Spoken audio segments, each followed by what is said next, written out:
ಕರ್ನಾಟಕ ಮತ್ತೆ ಕೇರಳದ ಬಾರ್ಡರ್ ಆಗಿರುವ ತಲಪಾಡಿಯಲ್ಲಿ ಜನರು ಒಂದು ದೊಡ್ಡ ಸಮಸ್ಯೆಯನ್ನು ಅನುಭವಿಸುತ್ತಿದ್ದಾರೆ. ಏನಂತ ಹೇಳಿದ್ರೆ, ಮಂಗಳೂರಿಂದ ತಲಪಾಡಿ ಕಡೆಗೆ ನಮ್ಮ ಬಾರ್ಡರ್ ದಾಟಿ ಹೋಗುವವರಿಗೆ ಮತ್ತೆ ಅಲ್ಲಿಂದ ಮಂಗಳೂರಿಗೆ ಬರುವವರಿಗೆ ಒಂದು ದೊಡ್ಡ ಸಮಸ್ಯೆ ಏನಾಗಿದೆ ಅಂತ ಹೇಳಿದ್ರೆ, ಮೊದಲು ಬಸ್ ನಮ್ಮ ಟೋಲ್ ಗೇಟ್ ದಾಟಿ ಹೋಗ್ತಾ ಇತ್ತು. ದಾಟಿ ಆ ಬಸ್ಗಳು ಮತ್ತೆ ಈ ಬಸ್ಗಳು ಒಂದು ಕಡೆ ಸೇರಿ ಜನರು ಅಲ್ಲಿಂದ ಎಕ್ಸ್ಚೇಂಜ್ ಆಗ್ತಿದ್ರು. ಇವ್ರು ಏನ್ ಮಾಡಿದ್ರು ಅಂತ ಹೇಳಿ, ಮಿಡ್ಲಲ್ಲಿ ಒಂದು ಟೋಲ್ ಗೇಟ್ಗೆ ಈ ಖಾಸಗಿ ಬಸ್ನವರು ದುಡ್ಡು ಕಟ್ಟಬೇಕಂತ ಹೇಳಿ ಮಾಡಿ ಆ ಬಸ್ಗಳಿಗೆ ಅರ್ಧ ಆ ಟೋಲ್ ಗೇಟ್ ನ ಆಚೆ ನಿಲ್ತದೆ. ಮತ್ತೆ ಕೆಲವು ಬಸ್ಗಳು ಕೇರಳದಿಂದ ಬರುವಂತ ಬಸ್ಗಳು ಒಂದು 100 ಮೀಟರ್ ಆಚೆ ನಿಲ್ತದೆ. ಇಲ್ಲಿ ಪರಿಸ್ಥಿತಿ ಏನಂತ ಹೇಳಿದ್ರೆ, ಸಾಮಾನ್ಯ ಜನರು ನಡೆದುಕೊಂಡು ಎಷ್ಟೋ ಮಂದಿ ಮಕ್ಕಳನ್ನು ಇಟ್ಕೊಂಡು ಅಥವಾ ಎಷ್ಟೋ ಮಂದಿ ಐಟಮ್ಗಳನ್ನು ಲೋಡ್ಗಳನ್ನು ಇಟ್ಕೊಂಡು ತಲೆ ಮೇಲೆ ಒತ್ಕೊಂಡು 100 ಮೀಟರ್ ಅಷ್ಟು ನಡ್ಕೊಂಡು ಹೋಗ್ತಿದ್ದಾರೆ. ಆ ಬಿಸಿಲಿಗೆ ನೋಡುವಾಗ ನಮಗೆ ಬೇಜಾರಾಗ್ತದೆ. ಇವರಿಗೆ ಕಣ್ಕಾಣ್ತಾ ಇಲ್ವಾ? ಇವರು MLAಗಳು ನಿಂತುಕೊಂಡಲ್ಲಿ ಕರ್ನಾಟಕದ ವಿಧಾನಸೌಧದಲ್ಲಿ ಮರಾಠಿಗಳಿಗೆ ಅನುದಾನ ಕೊಡೋದ್ರ ಬಗ್ಗೆ ಮಾತಾಡ್ತಾರೆ. ಅದು ತಪ್ಪಂತ ಹೇಳಲ್ಲ, ಅವರು ಮನುಷ್ಯರೇ. ಆದ್ರೆ ಕರ್ನಾಟಕ ರಾಜ್ಯದ ಕನ್ನಡಿಗರು ಮತ್ತೆ ಇಲ್ಲಿ ಕೇರಳದಲ್ಲಿರುವಂತಹ ಕನ್ನಡಿಗರು, ಗಡಿಯಲ್ಲಿರುವಂತಹ ಕನ್ನಡಿಗರು, ಕರ್ನಾಟಕ ರಾಜ್ಯಕ್ಕೆ ಡಿಪೆಂಡ್ ಆಗಿರುವಂತಹ ಕನ್ನಡಿಗರು ಸಮಸ್ಯೆ ಅನುಭವಿಸ್ತಿದ್ದಾರೆ. ಇದು ನಿಮ್ಮ ಕಣ್ಣಿಗೆ ಕಾಣಲ್ವಾ? ಕಣ್ಣಿಗೆ ಕಾಣಲ್ವಾ? ಬಸ್ ಬಿಟ್ರೆ ನೀವು ಸಾಯ್ತೀರಾ? ನಿಮ್ಗೆ ದುಡ್ಡು ಬೇಕಾದದ? ಮೊದ್ಲಿನಾಗೆ ಬಸ್ ಹೋಗ್ಲಿಕ್ಕೆ ಬಿಟ್ರೆ ಜನರ ನಡುವೆ ಒಂದು ಅನನ್ಯತೆ ಇರ್ತದೆ, ಮತ್ತೆ ಜನರಿಗೊಂದು ಕಷ್ಟ ಇರಲ್ಲ. ಎಷ್ಟು ಮಂದಿ ಒದ್ದಾಡ್ತಿದ್ದಾರೆ, ಇದಕ್ಕೆ ಜವಾಬ್ದಾರಿ ಯಾರು? ಇದ ಮುಟ್ಟೆ ಏರ್ಲ ನಿಕ್ಕದಲ್ಲ ಪರಿಹಾರ ಮಲ್ತದಿಜ್ಜೇರಿ ಕೇರ್ನಕುಲು ಇಜ್ಜಿ. ವಯಸ್ಸಾದವರಿಗೆ ಗೌರವ ಕೊಡ್ಬೇಕು. ಯಾವ ರೀತಿ ಗೌರವ ಕೊಡ್ಬೇಕು?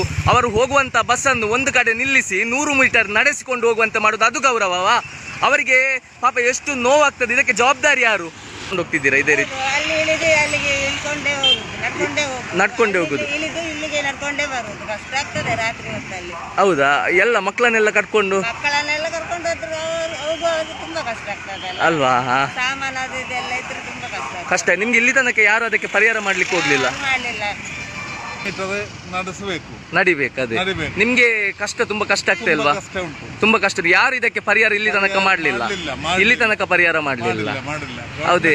ಪರಿಹಾರ ಮಾಡಲಿಲ್ಲ. ಆ ಗವರ್ಮೆಂಟ್ ಪರಿಹಾರ ಮಾಡಿಲ್ಲ, ಈ ಗವರ್ಮೆಂಟ್ ಪರಿಹಾರ. ನೀವೀಗ ನಡುವಲ್ಲಿ ಸಿಕ್ಕಿ ಬಿದ್ದಿದ್ದೀರಾ?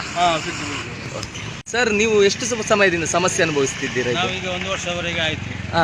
ಹಾಗೆ ನಾವು ಕೋಟೆಯವರಿಂದ ಇಲ್ಲಿಗೆ ಬರುವಾಗ ಅಲ್ಲಿ ಟೋಲ್ನಲ್ಲಿ ಅಲ್ಲಿ ಟೋಲ್ನ ಎದುರುಗಡೆಯಿಂದ ನಾವು ಇಳಿಬೇಕು, ಮತ್ತೆ ಇಲ್ಲಿಂದ ಬರಬೇಕು.